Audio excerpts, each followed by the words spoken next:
Dave Regionals is underway in Louisville right now. Michigan and Louisville are in the bottom of the first, and it's 2-2. Just get ready, folks, because it's going to be like 8-8 in the first inning of Arkansas versus Oklahoma State. Connor O'Gara joining us here on Halftime from Saturday Down South. Hey, Connor, you know, Arkansas's got Oklahoma State on the football schedule in a few years, but we've already played 2 football games here at the baseball park with 2 football scores. It's been crazy. I don't know if you probably paid a little bit of attention at least to some of the scores. So when you see these scores, 20-12, 14-10, Oklahoma State winning 29-15, I mean, goodness gracious, they're scoring touchdowns.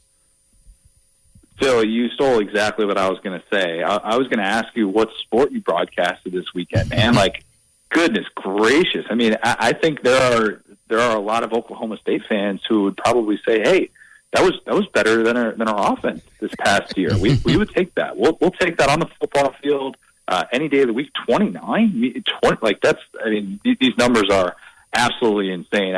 Is there a reason for this? I know they've been tweaking with the bats for a long time. It was a popular topic of conversation in Omaha with the College World Series, moving out of Rosenblatt and all that stuff. But is there like a specific reason? Are guys like the launch angle? Has that changed? As somebody who's not as dialed into college baseball, like, is there one specific thing that you point to and say, this is why we had the weekend that we just did? I don't think it's equipment anymore because they've had a really nice balance with the equipment between the bat and the ball for the last 8 years.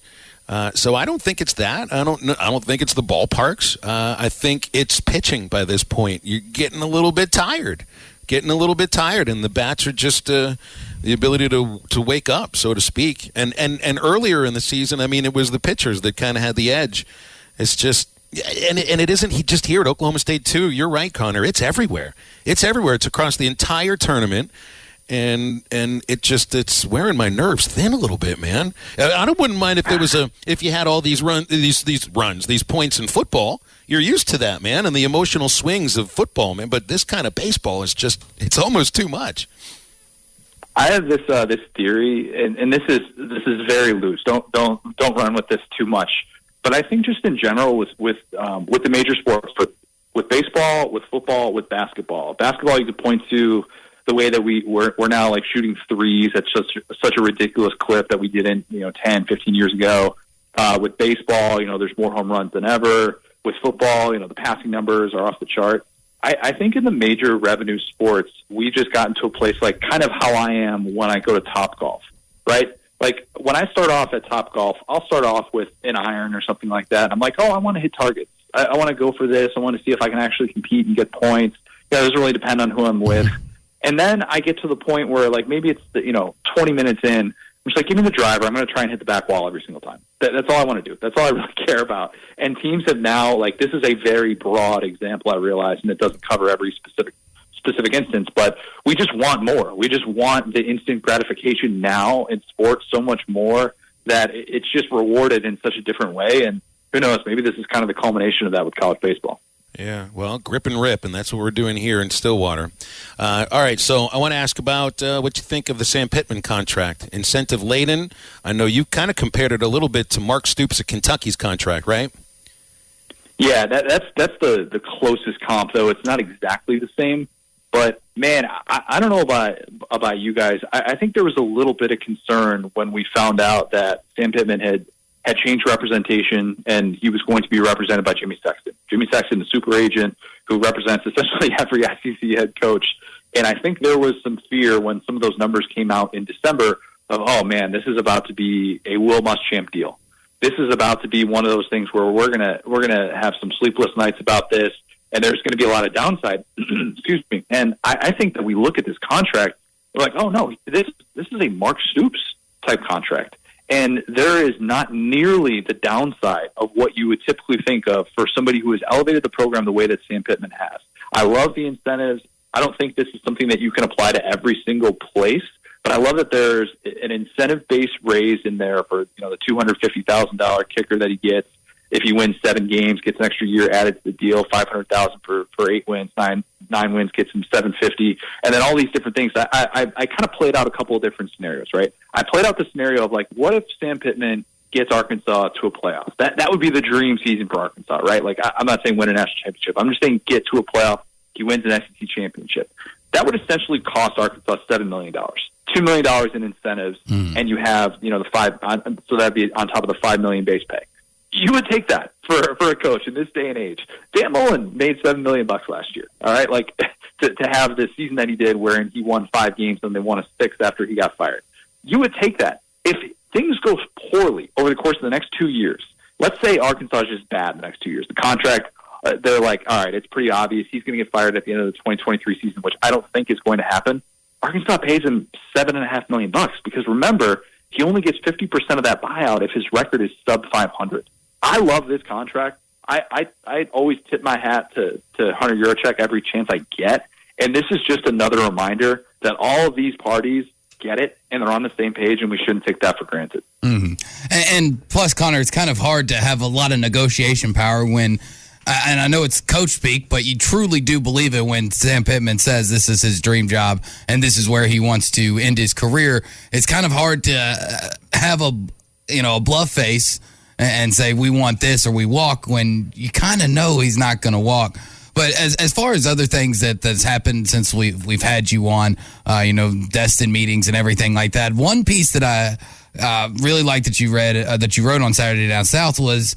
About Texas and Texas A&M and how they could play every year using non-conference games, especially when we don't know really what the scheduling is going to look like when we get to 2025 and add those 2 extra teams. You use Texas and Texas A&M, but do you think that's a good scheduling tactic that most of the SEC teams will maybe try to use to preserve as many rivalries as possible?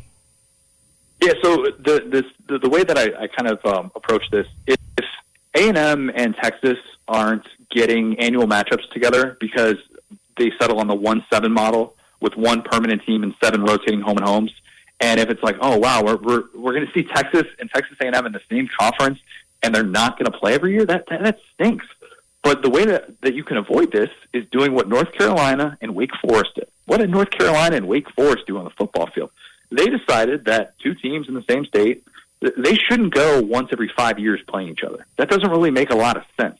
Given where those programs are in terms of proximity, they're like, we want to play each other. So they scheduled a non-conference game for this past season so that they could play more often.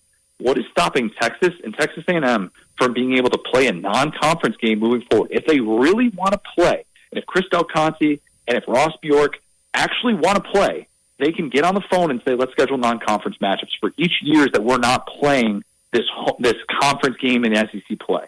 You can't tell me that wouldn't matter for season ticket, all those different things going into it. If you actually want to play, you can make this happen. Now, they're going to kind of probably default to the SEC scheduling gods and wait and see what happens with that. But I think that's an easy way to kind of circumvent this entire debate about, it would just really stink if we didn't get to play every single year. No. These teams should be playing every year, and there's a way to do it, and hopefully they can make that happen. I'm with you. I think that they definitely should. And we have these rivalries for a reason because they mean so much, not just the fans, but coaches, current players, that they should be played. And that's been the biggest conversation, I think, from the SEC meetings is how scheduling is all going to work out. Are we still going to be trying to figure it all out when we get to SEC Media Days in a month? Or do you think we hear something, they actually decide on a decision? Because the only decision as far as scheduling went that they made was for basketball, and I didn't think we actually had a problem with that. Like, they fixed the problem. They fixed something we didn't have a problem with. Yeah, we're not going to get anything by SEC Media Days. We're not going to. There are too many moving pieces with this, and that's what I think people realized once they got to Destin. Expansion of the playoff is not imminent. We're not necessarily guaranteed to expand from 4 to 12 teams in 2026. And if you're not going to expand, and then all of a sudden you're like, wait a minute, so we're going to have a 14 playoff, and we're going to have this 16-team super conference, why are we all of a sudden playing 9 conference games? Because remember, it's not imminent that everybody is going to be playing a 9-game conference schedule. There's debate in the Pac-12. There's debate in the ACC about what's it going to look like moving forward. If the SEC is going to go to 9 games and they're playing this 16-team super conference, they're looking around at other conferences playing 8 conference games, they're like, what are we doing? We're cannibalizing ourselves. This is stupid. all for the sake of continuing to play Alabama, LSU. That's why we're doing this. It's not going to change the TV package. Ross Dellinger reported that to Sports Illustrated, that 8 games to 9 games is not going to impact that TV money. So if that's taken out of the equation, then, hey, we got to seriously consider the 1-7 model. And that's why I've been a little bit more on the 1-7 model in terms of what it could mean for the conference, because the playoff has always been factored into the way that the SEC has approached the conference schedule. And it's done it better than anybody has in this business.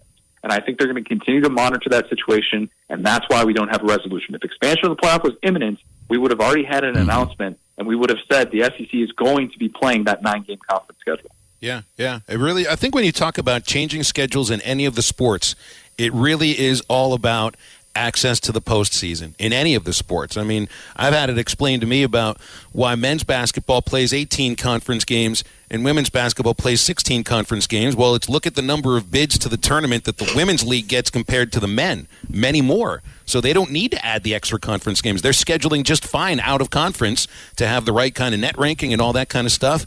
And the men's basketball league hasn't necessarily been at that level. You know, I asked Dave Van Horn, are you going to change the scheduling when OU and Texas get into the league? He says, why would we want to do that? It's 30. We might want to play fewer games, you know, because they're already set up for the postseason, the way that they play in the league itself. So the more I hear about this, Connor, the more I agree with you about this. It's all about access to the playoff. It's not about the rivalries. And until you're up to a 12-game or 16-team tournament in football, you're going to have an 8-game schedule. Yeah, and think about this, too. Not enough people are talking about this. Power 5 conferences who have had an 8-game conference schedule, they have made it to the playoff 15 of 16 times. We're excluding 2020, an atypical year.